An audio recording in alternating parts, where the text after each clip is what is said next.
하나님의 말씀을 함께 보겠습니다. 고린도후서 5장 13절부터 17절까지 말씀이 되겠습니다. 고린도후서 5장 13절부터 17절까지 말씀 교독합니다. 제가 13절 말씀을 먼저 받들어 봉독합니다. 우리가 만일 미쳤어도 하나님을 위한 것이요 정신이 온전하여도 너희를 위한 것이니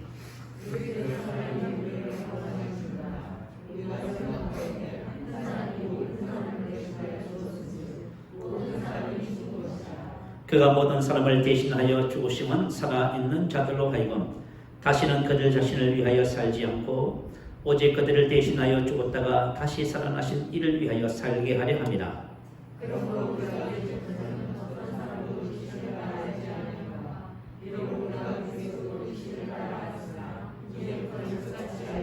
함께 있습니다. 그런 적 누구든지 그리스도 안에서는 새로운 피조물이라 이전 것은 지나갔으니 보라 새 것이 되었도다. 아멘.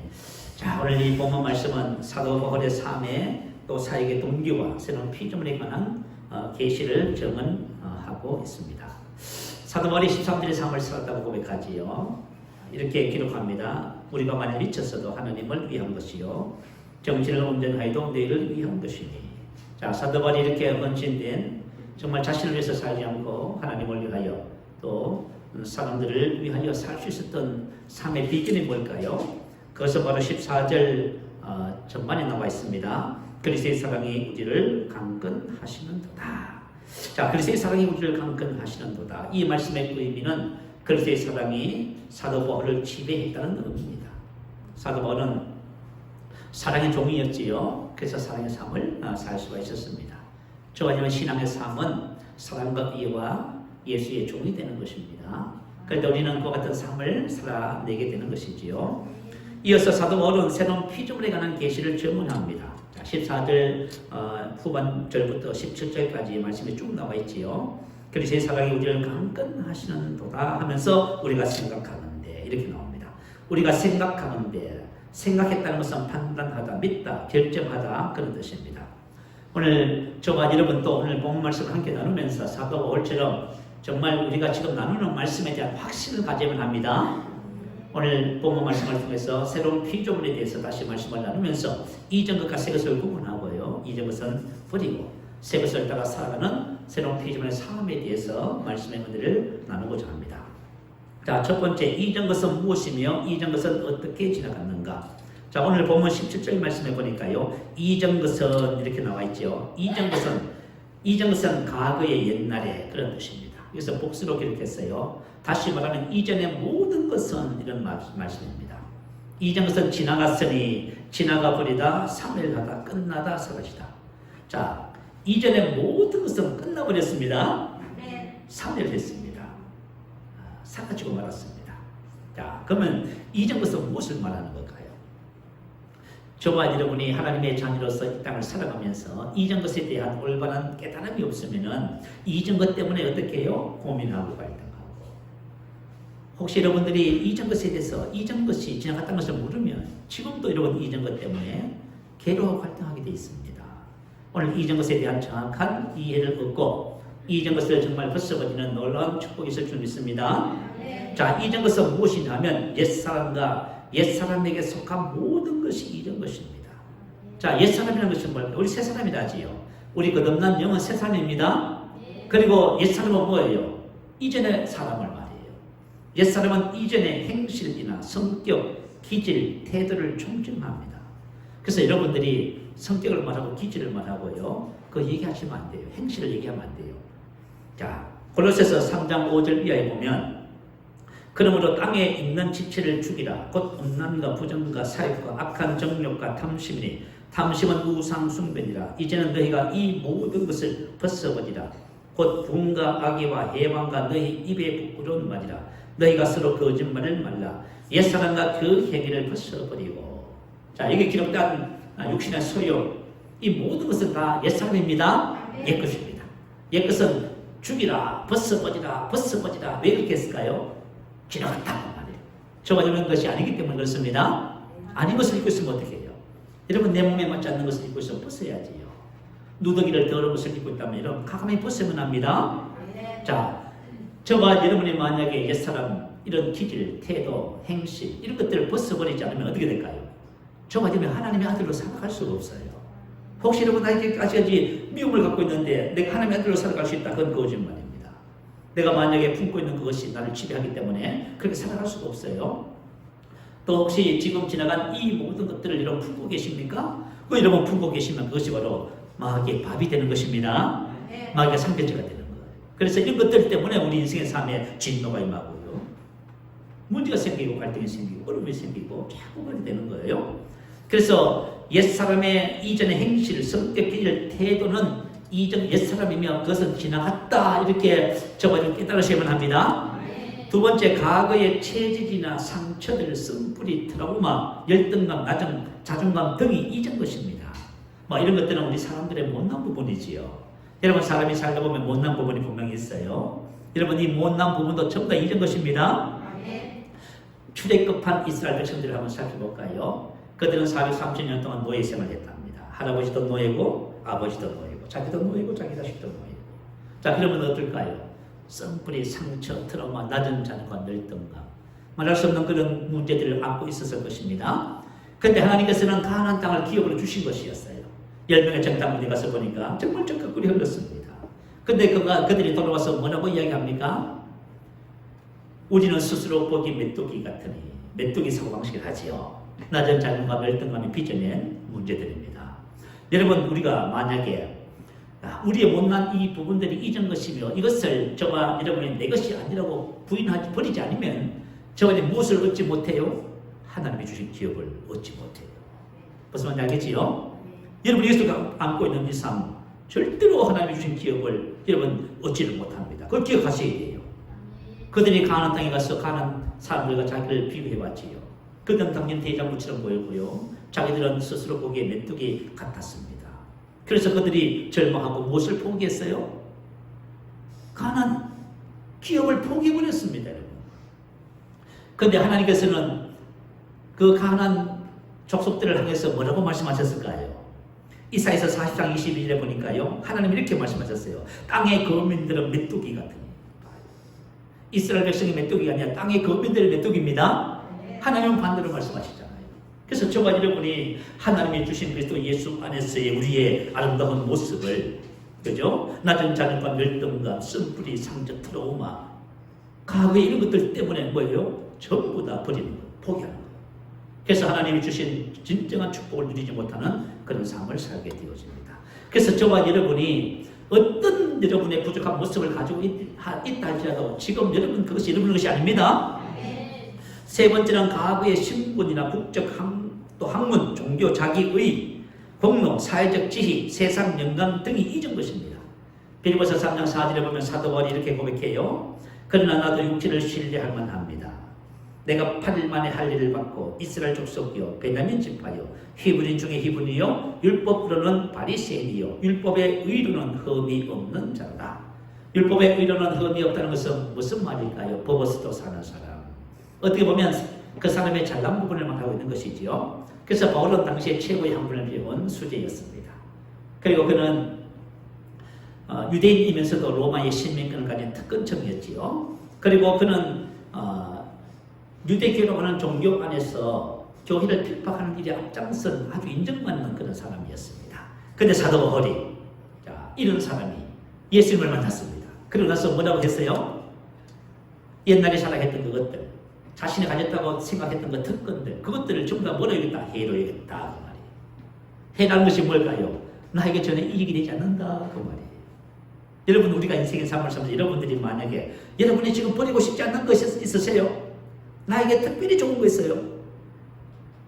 그것도 여러분 지나간 것이에요. 사도 바울은 그것을 해로 여겼습니다. 다시 말하면 자신에게 전혀 유익이 되지 않는 것, 그런 뜻이에요. 그리고 나서 사도 바울이 뭐라고 했어요? 배설물로 여겼다 했습니다. 배설물이 뭘까요? 개에게 던지는 것으로 똥이나 음식 찌꺼기 또는 쓰레기 등을 의미합니다. 왜 사도 바울이 자기의 성공을 보장하고 자기의 유익이 되는 이 모든 것을 해로 여기고 배설물처럼 여겼을까요? 왜냐하면 이유가 있어요. 그리스도를 얻고 그 안에서 발견되려 합니다. 그런데 이전에 자랑거리였던 그 모든 것들이 이것을 얻는 데 방해가 되었습니다. 그리스도를 얻는다는 말은 무슨 뜻이냐면 그리스도가 최고의 이익이다 그 말입니다. 얻고는 얻다, 이익을 얻다 그 말이에요. 다시 말하면 예수님을 아는 것이 가장 고상하다 그 말입니다. 예수를 아는 것이 가장 귀하고 고상하고 그것이 참된 유익임을 사도 바울이 예수님을 만나고 나서 알게 된 것입니다. 그 안에서 발견되려 함이라. 이 말은 뭐냐면 바울 자신이 그리스도 안에 있는 것을 발견했어요. 여러분들이 신앙생활하면서 이제는 그리스도 예수 안에 있습니다. 저는 그리스도 예수 안에 있어요. 그리스도 예수 안에 있는 무엇을 발견해야 돼요? 새롭게 된 나의 정체성을 발견해야 됩니다. 그래서 오늘 본문 10절째도 말하죠. 누구든지 그리스도 안에 있으면 새로운 피조물이다. 이전 것은 지나갔으니 보라 새 것이 되었도다. 예수 안에서 새롭게 된 자신을 발견하는 것입니다. 여러분 이것이 얼마나 귀중한지 몰라요. 우리가 옛사람에 속한 아무리 좋은 것이라도 그리스도 안에 새롭게 된 자신을 발견하는 것이 얼마나 큰 축복인지요. 만약에 여러분이 세상 다른 사람들보다 더 어렵고 도덕적으로 괜찮습니까? 그러나 여러분 그것이 하나님의 의와 비교해 보세요. 그것은 능마와 마찬가지죠. 하나님의 의에 비교할 것은 아무것도 없습니다. 여러분이 옛 생명의 삶이 고상하고 능력 있고 성공적인 삶을 살고 있습니까? 그러나 하나님의 생명에 비하면 그것은 하나님과 다른 차이지.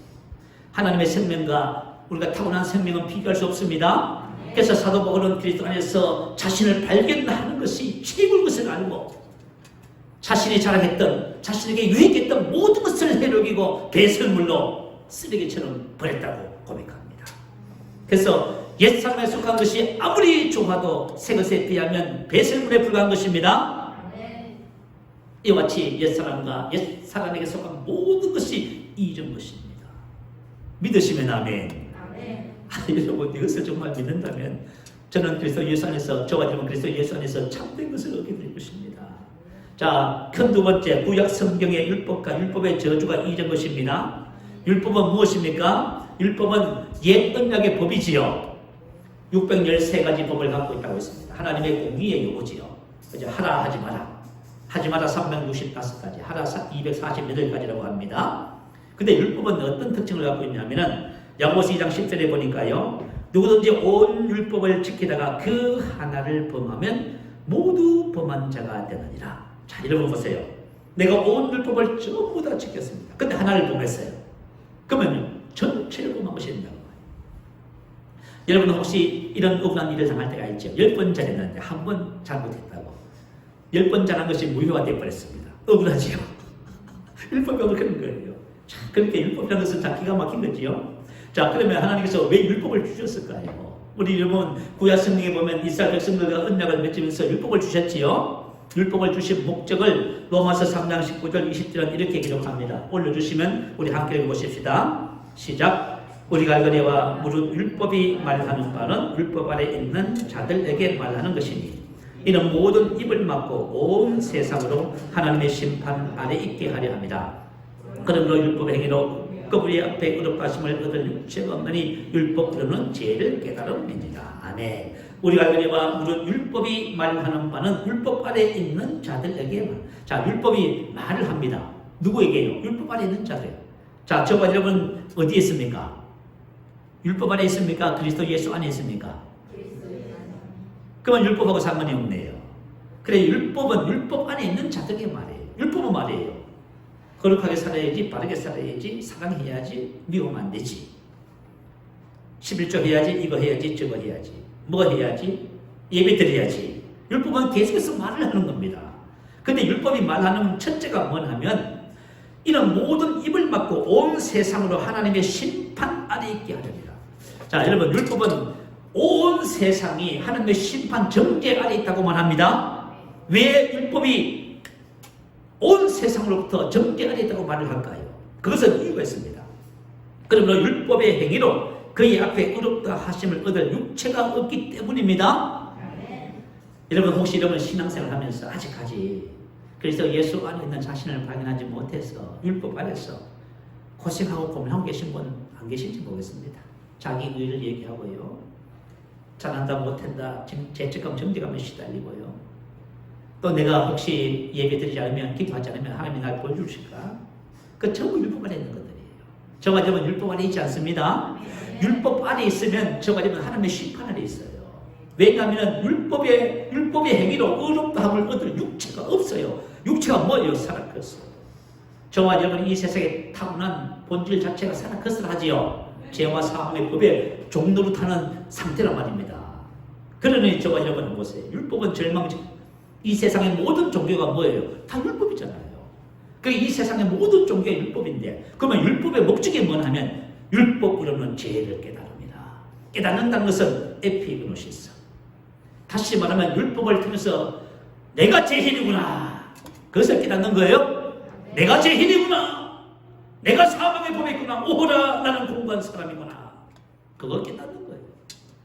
근데 저와 여러분 이 율법은 바로 율법과 율법의 저주에 대한 것을 얘기하고 있어요. 근데 저와 여러분 율법 안에 있다고 생각해보세요. 절망하지. 혹시 여러분들이 신앙생활 하면서 그리스도 예수 안에 있는 자신을 몰라서 율법과 율법으로 인한 저주 안에 있다면 여러분 절망이에요. 신앙생활 아무리 해봐야 희망이 없어요. 그러나 저와 여러분 율법과 율법의 저주는 이미 지나갔습니다. 그리스도 예수 안에 있는 자는, 자 로마서 8장 1절 2절 읽어드릴게요.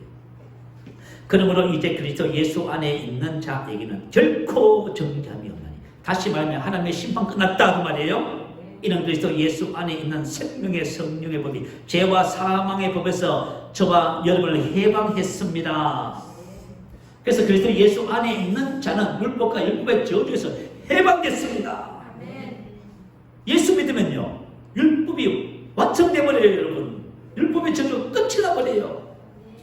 여러분 혹시 지금 문제 때문에 가난과 질병과 율법의 저주, 신명기 28장 15절 이하에 한번 읽어보세요. 온갖 율법의 저주가 있어요.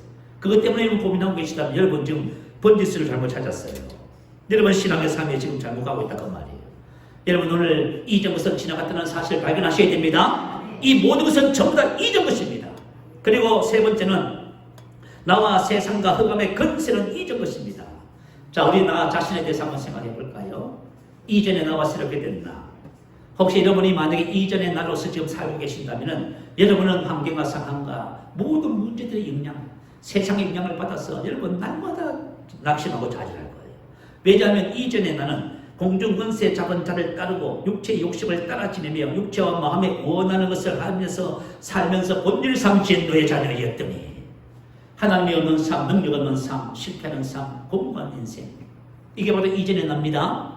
제가 예수 믿고 나서 하나 발견한 것이 있어요. 내가 살면 망하는구나. 자, 저와 여러분 새로운 삶, 새롭게 된 새로운 삶을 삽니다. 새로운 삶. 만약에 저와 여러분이 한번 생각해봐요. 사람들은 자신의 인생의 주인이 자기라고 생각합니다. 그러면 여러분들이 여러분의 인생의 주인이 여러분이라면 여러분은 이렇게 살아야 돼요. 주인의 삶을 살아야 됩니다. 내가 내 인생의 주인이라면은 내가 내 인생을 계획한 것이 이루어져야만 합니다. 그리고 내가 노력하는 것이 성취되어야만 합니다. 그것이 주인된 삶이죠. 그건 안 돼요. 그래서 젊은 사람들은 몰라요. 인생을 오래 산 사람들에게 가서 한번 물어보세요. 할아버지 할머니 인생이 마음먹은 대로 되셨습니까? 된 것이 하나도 없습니다 말이에요. 왜요? 말로는 주인이지만 실제는 주인이 아니에요. 왜냐하면 운명의 종으로 살아가는 겁니다. 죄와 사망과 한계가 상황의 영향을 받아서 지배를 받는 삶을 사는 거예요, 여러분. 그래서 저와 여러분이 운명론자에서 주인된 삶을 사는 비결은 새롭게 된 나로 사는 것이 바로 답입니다. 오늘 본문 15절이 바로 그걸 얘기하고 있어요. 15절은 이렇게 말이죠. 그가 모든 사람을 대신하여 죽으시면 살아있는 자들로 하여금 다시는 그들 자신을 위하여 그들 자신으로 그 자체로 그 자신으로 살지 않게 하랍니다. 자고 무엇에 근거하여 살다. 다시 말하면 저와 여러분 이제는 나를 근거로 나를 의지해서 나로 살지 않습니다. 그럼 어떻게 살아요? 오직 그를 대신하여 죽었다가 다시 살아나신 이를 위하여 그분으로 그 사람으로 예수님으로 할렐루야. 예수님을 근거해서 사는 겁니다. 예수로 사는 삶입니다. 오늘 이 본문 15절의 번역은 두 가지 다를 동시에 같이 번역할 수도 있어요. 그죠? 내 자신으로 내 자신을 위하여 그리스도를 위하여 이렇게 번역할 수 있어요. 자, 새로운 삶은 바로 우리 안에 계신 예수로 사는 삶입니다. 저와 여러분은 예수님을 통하여 생명 안에서 왕노릇하잖아요. 그때 진정한 왕의 삶, 주인의 삶을 살아가게 되는 것입니다. 그런데 이전에 나로 인하여 사는 모든 삶은 이미 지나갔습니다. 지금 눈에 보이는 세상과 세상 임금인 흑암의 권세는 이전 것입니다. 세상에 있는 모든 것이 성경 뭐라고 기록했어요? 육신의 정욕과 안목의 정욕과 이생의 전함이니 하나님께로부터 아버지께로부터 온 것이 아니라 세상부터 나지요. 세상 마귀가 세상에 있는 것을 가지고 사람들 전부 다 포로 잡았습니다. 그래서 세상 것을 여러분들이 많이 한번 좋아하고 한번 따라가 보세요. 어떻게 되는가? 여러분 고생은 엄청 합니다. 그렇지만 저와 여러분은 이제 흑암의 권세에서 그의 사랑하는 아들의 나라를 옮기렸습니다. 이사했단 말이에요. 저는 세상에서 지금 하나님의 나라로 사단의 권세에서 아버지의 나라로 옮겨 이사했습니다. 이제는 우리가 세상의 인형을 받는 것이 아니라 이제는 왕국의 그죠? 시스템 안에서 왕국의 보호와 왕국의 축복을 받고 있습니다. 우리는 왕국으로부터 공급을 받는 자들입니다. 그래서 여러분 이전 것을 지나갔어요. 자, 오늘 이 말씀을 저와 여러분 나누면서 이전 것이 지나갔다는 것을 알 때 저와 새로운 삶을 살 수 있어요. 자, 그러면 이전 것은 어떻게 지나갔을까요? 여러분 이전 것이 어떻게 지나갔어요? 목사님 다 했는데요. 내 기질도 있고 성질도 있고 아프고 문제도 있고 막 가득하고 세상은 그대로고 변한 것은 아무것도 없고 다 있는데요. 뭐 어떻게 지나갔다는 거지요? 자, 여러분이 고민이 갈 때는 하나님의 말씀 보면 다 끝납니다. 여러분 질병도 끝나고 가난도 끝나고 문제도 다 끝나버렸습니다. 옛사람과 옛사람에게 속한 모든 것을 상처 트라우마 다 끝났답니다. 그리고 여러분의 삶 속에서 있는 모든 그냥 지금까지 타고난 기질과 체질과 모든 형편과 상황이 어떻게 됐다고요? 전부 다 끝이 나고 보라 새 것이 되었답니다. 그런데 보니까 눈 뜨고 보니까 다 목숨 그대로인데요. 자, 그럼 어떻게 지나갔을까요? 이전 것은 예수와 함께 십자가에 못 박힘으로 지나갔습니다. 자, 오늘 본문 14절 보세요. 그리스도의 사랑이 우리를 강건하시는도다. 우리가 생각하건대 한 사람이 모든 사람을 대신하여 죽으선지 모든 사람이 죽은 것이라. 할렐루야. 자, 예수님께서 십자가 위에서 죽었을 때에 저와 여러분도 같이 모든 사람이 다 죽었습니다. 로마서 6장 6절 말씀 올려주세요. 자, 한번 보십시다. 시작. 우리가 알거니와 우리의 옛사람이 예수와 함께 십자가에 못 박힌 것은 죄의 어머님이라여 다시는 우리가 죄에게 종노릇 하지 아니하리라 하니라. 우리 옛사람이 예수와 함께 십자가에 못 박혔습니다. 이 말은 뭘 죽었다는 것이요. 옛사람이 예수와 함께 십자가에 못 박혀 죽었습니다. 자, 죽었다면 당연히 죄의 몸임이랍니다. 죄와 질병과 저주와 세상과 모든 것이 나를 주장할 수 없습니다. 나에게 영향을 끼칠 수 없다 그 말이에요. 사랑하는 성도 여러분, 우리 신앙생활은 하나님께서 예수님을 통해서 이루신 것을 알아가는 거예요.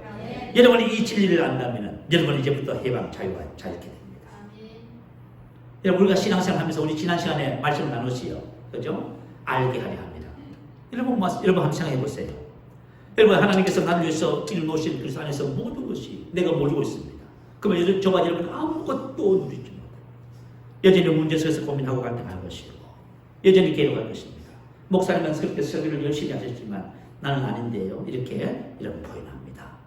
자, 우리가 알거니와 우리의 옛사람이 예수와 함께 십자가에 못 박혔습니다. 자, 못 박혔으니까 당연히 죄의 몸이 밀었지요. 죄가 나를 주장하지 못합니다.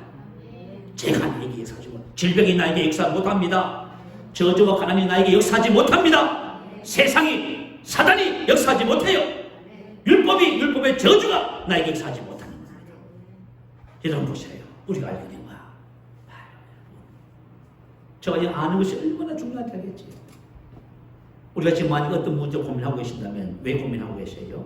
신앙 왔는데 몰라서 그렇잖아요. 몰라서 그렇잖아요. 우리는 이미 답을 다 갖고 있어요. 여러분 그 문제에 대한 답을 전부 다 갖고 있습니다. 우리 인생의 삶의 모든 문제에 대한 답을 우리는 다 갖고 있어요. 여러분, 우리가 알거니와 우리의 옛사람이 예수와 함께 십자가에 못 박혔습니다. 죄의 몸이 매라요 다시는 우리가 죄에게 종노릇하지 않습니다. 율법과 율법의 저주에 종노릇하지 않습니다. 옛사람이 예수와 함께 십자가에 못 박혔다고 14절도 말하지요. 자, 로마서 10장에 보면 율법과 율법 아래 있는 사람들의 관계를 남편과 아내 관계로 설명을 해요. 자, 남편은 율법이고요. 율법 아래 있는 사람들은 아니로 설명을 합니다. 자, 그런데 이 여자분이 아내가 만약에 다른 남자에게 가면 음녀라고 하지요. 근데 남편이 딱 죽었습니다. 그러면 이 여자분이 다른 남자에게 시집을 가도 음녀라고 부릅니까? 안 부릅니까? 안 부르죠. 왜 안 불러요? 죽으면 해방되잖아요. 그러므로 내 형제들아, 너희도 그리스도의 몸으로 말미암아 율법에 대하여 율법의 저주에 대하여 죽임을 당하였으니. 보세요. 율법에 대해서 율법의 저주에 대해서 죽임을 당했습니다. 이제는 우리가 얽매였던 것에 대하여 죽었으므로 율법의 저주에서 벗어났으니. 봐요. 저와 여러분 율법과 율법의 저주에서 완전히 벗어났어요. 내가 그리스도 예수 안에 있는 생명을 발견하잖아요. 그만 율법의 요구가 이루어져 버려요. 저와 여러분은 율법을 행하는 사람이에요. 야, 정말 하나님께서 주신 복음을 우리가 알아간다면 우리 인생의 삶이 얼마나 놀라울까요? 그죠? 이 세상 사람들은요, 율법과 율법의 저주 아래 있어요. 벗어날 수 없어요. 근데 저와 여러분은 율법과 율법의 저주에서 벗어났습니다. 그리고 저는 세상에 대해서 벗어났어요. 그래서 저와 여러분은 예수님과 함께 죽음으로 말미암아 옛사람에 속한 모든 것에서 벗어났습니다. 율법과 율법의 저주에서 벗어났고요. 세상과 사단의 권세에서 벗어났습니다. 그리고 나에 대해서도 죽었습니다. 그리고 죽은 다음에 어떻게 했을까요? 장례를 치러버렸습니다. 조기 목사님이 정사님이 하셨지요. 어제 장례하는 것을 유튜브로 봤습니다. 자, 장례를 치렀다는 것이 뭘까요? 로마서 6장 4절은 이겁니다. 우리가 그의 죽으심과 합하여 세례를 받음으로 그와 함께 장사되었나니. 장사되었다는 같이 묻었다. 함께 매장했다. 그 말이에요. 자, 함께 매장했다. 매장은 언제, 장사는 언제 지냅니까? 죽으면 지내지요. 죽지 않으면 장사 안 지냅니다. 생매장하면 안 되잖아요. 큰일 나지요. 저와 여러분 세례를 받으라 주님 말씀하시지요. 세례는 뭐예요? 우리가 그의 죽으심과 합하여 세례를 받는 거예요. 세례는 뭐냐면 내가 죽었다고 고백하면서 나를 장사 지내버린 거예요. 여러분 아시겠죠? 여러분 다 장사 다 지내버렸어. 왜 장사 지냈냐면 죽기 때문에 장사 지낸 거지요. 자, 우리 한번 공동묘지 한번 가볼까요? 여러분 공동묘지 가서 한번 발기질 해보세요. 그리고 그 사람 앞에서만 욕을 한번 해보세요. 그러면 그 사람이 무슨 말을 합니까? 왜 말을 안 하지요? 그렇게 욕을 해놓고 발길질 했는데 죽었으니까. 혹시 여러분 누가 발길질 하고 여러분에 대해서 좀 안 좋은 말을 한다고 화내시는 분 있어요? 화를 낸다는 말은 무슨 뜻이에요? 안 죽었다는 말이죠. 여러분이 화내고 뭐 짜증내고 몸만 불평하고 그 말은 뭐예요? 옛사람과 그 모든 행위와 옛사람에 속한 모든 것에 대해서 죽었다면서. 근데 뭐 상처가 어떻고 트라우마가 어떻고 말이죠. 기질과 체질이 어떻고요. 성격이 안 맞아요. 다 죽었는데 뭘 그래요. 그 저와 여러분이 복음을 듣지만 실질적으로 복음에 대해서 내 것으로 삼아서 그것을 내 것으로 알지는 못해요. 그러니까 저와 여러분이 지금 신앙생활 하면서 고민하고 갈등하고 계시는 거예요. 자, 저와 여러분은 예수와 함께 죽어서 세례를 통해서 이미 장사가 지내버렸습니다. 옛날에 수사반장이라고 하는 드라마가 있었습니다. 나이 드신 분들은 아실 거예요. 최불암 씨가 주연을 했고, 야, 정말 그 수사반장은 매주마다 한 번도 안 빠지고 봤는데, 저도 어릴 적에. 근데 최불암 씨가 늘 하는 말이 있어요. 죽은 자는 말이 없다. 자, 살인사건이 났습니다. 그 사람이 분명히 죽었는데요. 근데 말이죠. 아무런 단서가 없고요. 아무런 물증도 없고 아무것도 없습니다. 그러니 수사가 진행되지 않고요. 이 사건의 문칠판입니다. 근데 그 죽은 사람은요. 자기를 누가 죽였는지 알겠지요. 그죠? 왜 죽였는지도 알 겁니다. 아마 억울한 죽음도 있을 거예요. 그런데 죽은다는 말을 할 수 있어 없어요? 왜요? 여러분이 아무리 억울해도 죽은다는 말이 있어 없어요? 그 말이 많은 건 뭐예요? 여러분 혹시 자꾸 말 많거든. 이 사람 안 죽었구나. 안 죽어서 그래요, 여러분. 자, 교회에서는 주님이 명하신 두 가지 성례전이 있어요. 자, 첫 번째 세례지요. 세례가 뭐예요? 여러분 죽어서 여러분 장사 지는 거예요, 여러분. 세례 받으신 분. 다 받으셨네요. 이제 다 매장해버렸네.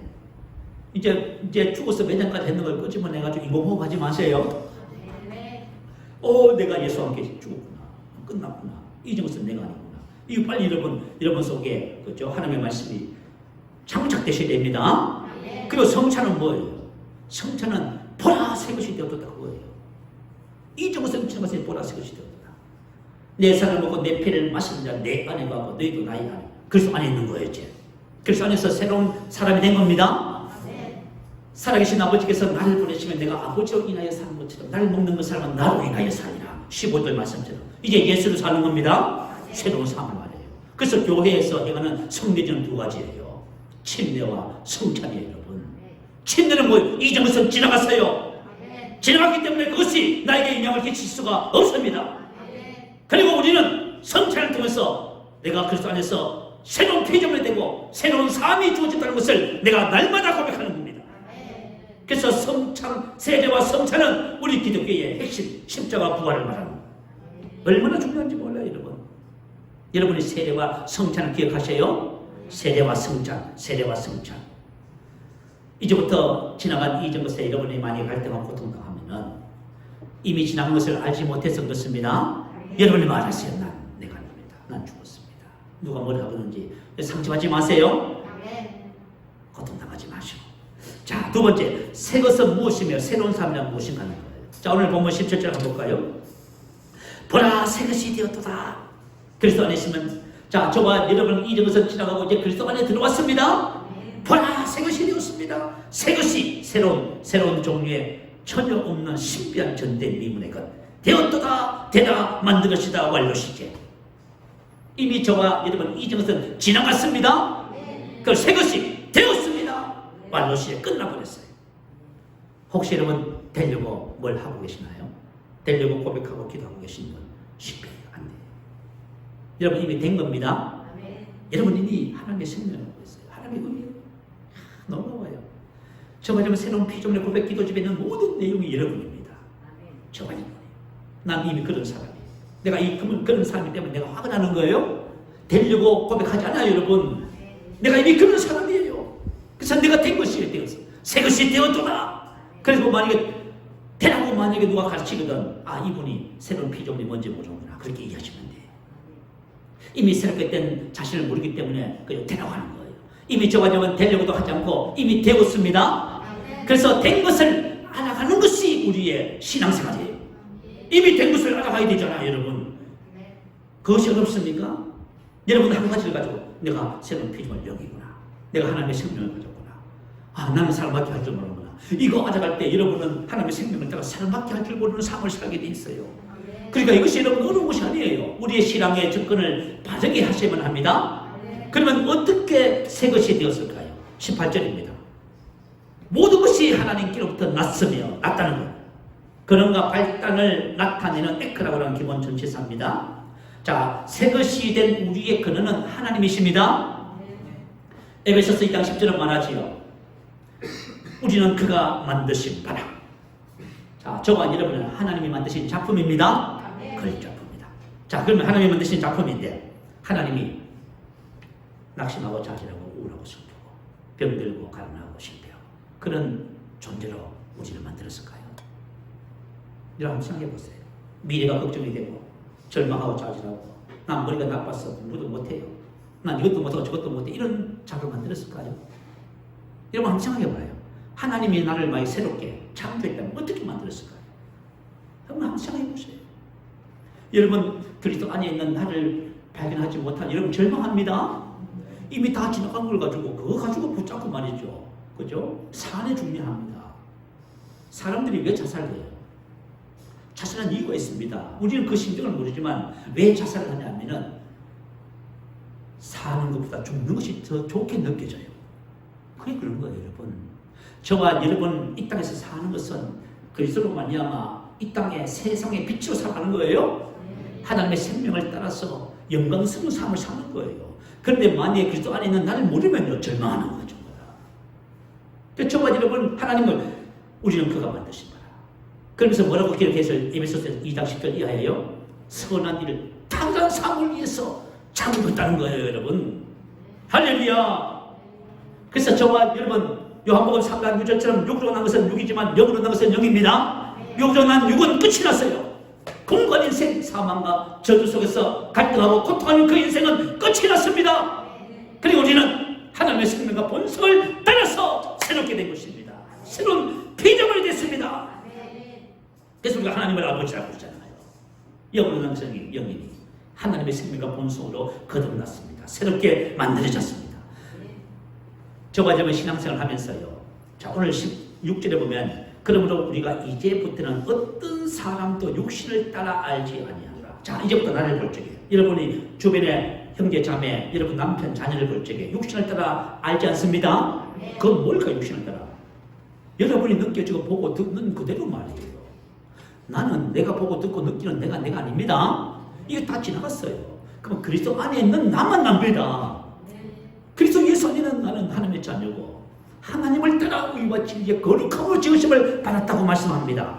다시 말하면 하나님과 같아요. 이해되시면 아멘. 그러면 겉으로 보이는 나는 형편없어요. 여전히 그대로 제 이름 그대로예요. 제 모습 그대로. 그런데 새롭게 창조된 영 거듭난 나는 하나님을 따라 하나님과 같아요. 이런 위대합니다. 할렐루야. 영광스럽습니다. 이것을 알아가는 것이 바로 저와 여러분 신앙생활입니다. 새롭게 된 나를 알아갈 때 저와 여러분 혼이 그렇게 영광에서 영광으로 변형이 되는 거예요, 여러분. 그래서 여러분의 앞에는 영광스러운 삶이 있어요. 야, 얼마나 놀라운 은혜인지 몰라요. 그래서 주와 합한 자는 한 영이라고 말하죠. 그죠? 주와 합한 자는 한 영. 그래서 주님과 똑같은 나요. 그리스도의 정체성이 바로 나의 정체성입니다. 여러분이 이것을 알아갈 때 여러분이 영광의 영광으로 위에서 위로 계속전이라고 발전하고 승리하고 열매 맺고 축복받는 인생의 삶을 사는 거예요. 오늘 특별히 우리가 예수의 생명을 소유한 이 부분을 좀 더 심도 있게 살펴보고 싶어요. 자, 골로후서 4장 7절에서 10절 말씀 한번 보세요. 골로후서 4장 7절에서 10절입니다.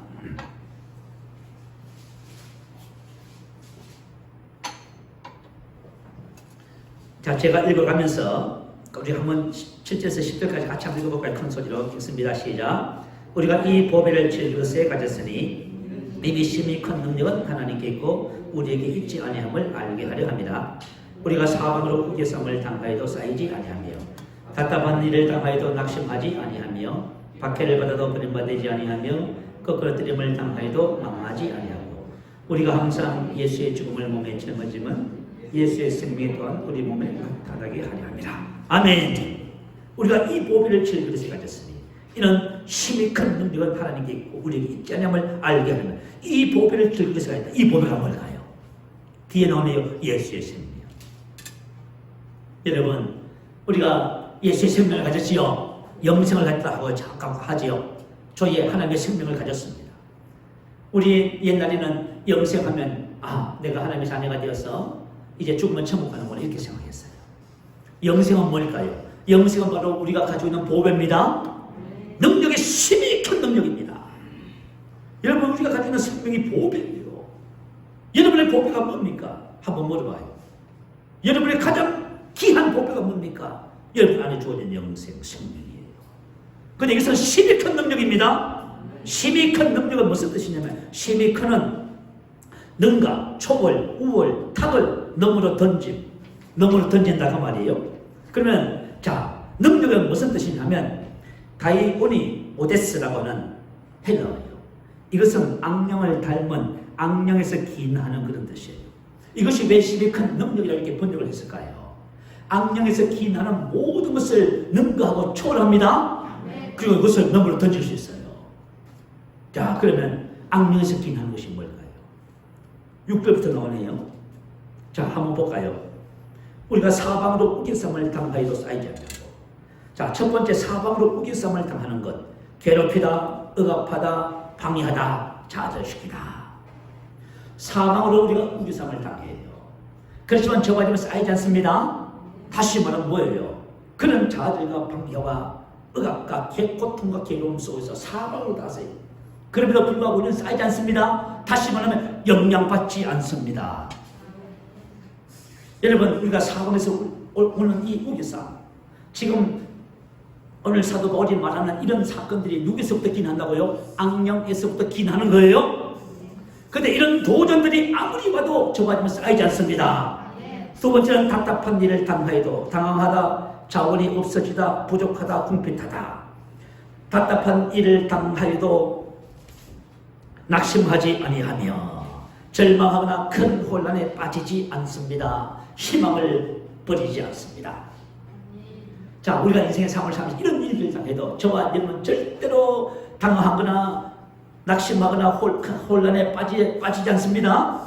세 번째는 박해를 받아도 버림받지 아니하며 박해를 받아도 박해하다, 핍박하다. 사단의 큰 시험이죠. 그러나 버림받아 되거나 포기하지 않습니다. 거꾸로짐을 당하여도 죽이다, 쓰러뜨림을 당하다, 갑자기 습격을 당한 상태. 그럼에도 하나님의 생명을 가진 사람은 망하지 않습니다. 왜요? 여러분은 하나님의 생명이잖아요. 하나님의 생명을 가진 사람은 외부로부터 이런 도전과 어려움이 와도 그것을 능가하는 것입니다. 그리고 뭐 해요? 뒤로 던집니다. 잘 해나지요. 자, 예수님께서 하나님의 생명을 가지고 이 땅에 사셨어요. 지금 제자들과 함께 배를 타고 가면서 바다에 큰 모진에서 풍랑이 쳤습니다. 그저 바람은 불고 물은 배에 잠기돼서 배가 지금 그죠? 침몰할 상태가 됐습니다. 제자들이 예수님을 깨우잖아요. 근데 예수님은 뭐예요? 고물에서 주무시고 계시지요. 예수님은 이 세상에 죽음 같은 그런 어려움과 문제가 와도 영향을 받으셔야 안 받으셔요? 왜 안 받아요? 뭐 하나님의 생명을 가지고 있어서 그래요. 여러분 하나님 생명 주셨잖아요. 자, 저와 여러분 지금 하나님이 주신 생명 하니까 뭐 생명이 있구나. 그 정도가 아니라니까 그러시네. 아, 참. 하여튼 참 우리 참 신앙생활 엉터리를 한 것 때문에 큰 문제야. 저도 마찬가지고. 하나님 생명을 주신 거예요. 하나님 주신 이 생명은 이 세상의 그 어떤 것에도 영향받지 않아요. 능가하고 초월하는 것이에요, 여러분. 여러분이 지금 절망하고 계시면 여러분 생명 사는 삶을 지금 배우지 못해서 그래요. 만약에 저가 여러분이 영향을 받지 않는 이유는 단 하나예요. 자, 그러면은 이와 같은 상황 속에서 영향을 받지 않는 이유에 대해서 바울이 10절에 기록했어요. 한번 보십시다. 자, 10절 한번 읽어봐요. 우리가 항상 예수의 죽음을 몸에 짊어지면 예수의 생명이 또한 우리 몸에 나타나게 하랍니다. 우리가 항상 언제나 늘 예수의 죽음을 몸에 짊어진다. 이 말은 무슨 예수의 죽음을 몸에 지니고 돌아다닌다 그 말이에요. 다시 말하면 예수의 죽음을 삶에 적용시킨다 그 말이죠. 자, 여러분 봐요. 여러분 죽었지요? 여러분 죽었습니다. 옛사람의 모든 것에 대해서 죽었습니다. 율법과 율법의 저주에 죽었습니다. 세상과 사단의 권세에서 해방됐습니다. 다 죽어버렸습니다. 자, 그러면 외부로부터 오는 모든 그런 영향들이 죽은 사람에게 영향을 끼칠 수 있어 없어요? 아, 죽었다며. 여러분, 나는 누가 많이 푹 찔렀는데 짜증냈다. 이거 안 죽은 거예요, 여러분. 죽음을 적용시키지 못하는 거예요, 지금. 제가 복음을 깨닫고 나서 제일 첫 번째 온 은혜가 뭐예요? 영향받지 않는 거. 참 놀라웠어요. 제가 그 얘기를 자꾸 하니까 사람들이 무슨 뜻인지 이해가 되는 모양이더라고요. 영향을 받지 않는다고 이게 뭐지? 사람이 맞았던가 환경과 상황과 재정이라든가 모든 것에 대해서 영향을 안 받습니다. 왜 영향을 안 받습니까? 왜 안 받아요? 아, 죽어서 장례까지 치렀다며. 여러분 무덤에 가서 한번 해보세요. 영향을 한번 줘보세요. 불로 한번 지져보세요. 반응 있는 거 없어요. 그래서 저와 여러분이 예수의 죽음을 몸에 항상 짊어진다는 것은 이건 놀라운 거예요. 우리의 신앙은 두 가지예요. 십자가와 부활이에요. 십자가는 과거를 청산한 거예요. 그래서 세례를 받으라는 거예요. 그리고 성찬을 하라는 것입니다. 만약에 저와 영향을 받게 된다면 어떻게 돼요? 즉시 십자가의 죽음을 삶에 적용이 돼요. 짜증이 나면 짜증은 내가 아닙니다. 예수와 함께 나는 죽었습니다. 할렐루야. 슬픔이 오면 슬픔은 내가 아닙니다. 나는 기쁨의 사람입니다. 나는 아프지 않습니다. 나는 죄를 지을 수 없습니다. 모든 저주는 나와 상관이 없습니다. 여러분, 이것은 예수 안에서 죽었다는 것을 알 때 적용이 가능해요. 여러분 십자가를 묵상하세요. 여러분 그것을 삼으시기 바래요. 근데 만약에 상황과 문제가 와서 영향을 끼치는데도 불구하고 내가 예수의 죽음을 적용하지 못한다면 어떻게 돼요? 영향을 다 받습니다. 낙심하고요, 좌절하고요, 절망하고요, 괴롭고요. 그렇게 되는 거예요. 영향을 받으면 마귀가 원하는 거지. 마귀가 왜 원할까요? 여러분 영향받으면 마귀가 등을 타잖아요. 그죠? 여러분 마귀의 손아귀에 놀아나는 거예요. 그러니까 저와 여러분은 어떤 문제가 생겨도 영향받지 않습니다. 그리고 예수의 생명을 나타내는 거예요. 저와 여러분이 영향을 받지 않아야만이 예수의 생명이 우리 몸에 나타나는 것입니다. 내가 영향을 받고 있는 한은 영향받는 그것이 나타나게 돼 있어요. 여러분 지금 낙심하고 있어요? 영향받았네요. 무엇 때문에 낙심하고 있어요? 일이 잘 안 풀렸어요? 왜 영향을 받았어요? 일이 잘 안 풀리는 거 여러분 그 상황을 변화시키세요? 여러분이 누구인 것을 선포하면서 변화시키세요. 예수님으로 어려운 상황은 떠나갈지어다 선포하세요. 그리고 아브라함의 복이 말지어다. 여러분 남편을 향해서 선포하세요. 남편의 하신 모든 일은 잘 될지어다. 할렐루야. 마귀가 원하는 것은 저와 여러분이 영향받는 거예요. 영향받으면 여러분 마귀한테 진 거예요. 그래서 사도 바울은 보배를 즐거이 가졌습니다. 악령에서부터 기난한 모든 것을 능가합니다. 그래서 나는 영향받지 않습니다. 항상 예수의 죽음을 몸에 짊어지면 예수의 생명이 또한 우리 몸에 나타나게 하려 합니다. 아멘. 나는 예수의 생명을 갖고 있습니다. 사랑만이 나의 삶을 통해서 나의 몸을 통해서 나타납니다. 사랑과 기쁨과 지혜와 능력과 축복만이 나타납니다. 저와 여러분들 한번 해보세요. 여러분 여러분의 인생의 삶이 내면에서부터 시작해서 환경과 상황을 변화시키는 거예요. 우리는 이렇게 생각해요. 환경과 상황이 변화시키면 내가 바뀔 거예요. 너 거꾸로 하고 있어요. 그래서 예수님이 주신 하나님의 주신 은혜와 축복을 가지고 내 내면에서 그것이 장착이 되어지면 이제는 우리가 어떤 삶을 살아요? 운명적 논적인 삶을 살지 않습니다. 저와 여러분이 다스리고 지배하는 삶을 살게 되는 거예요.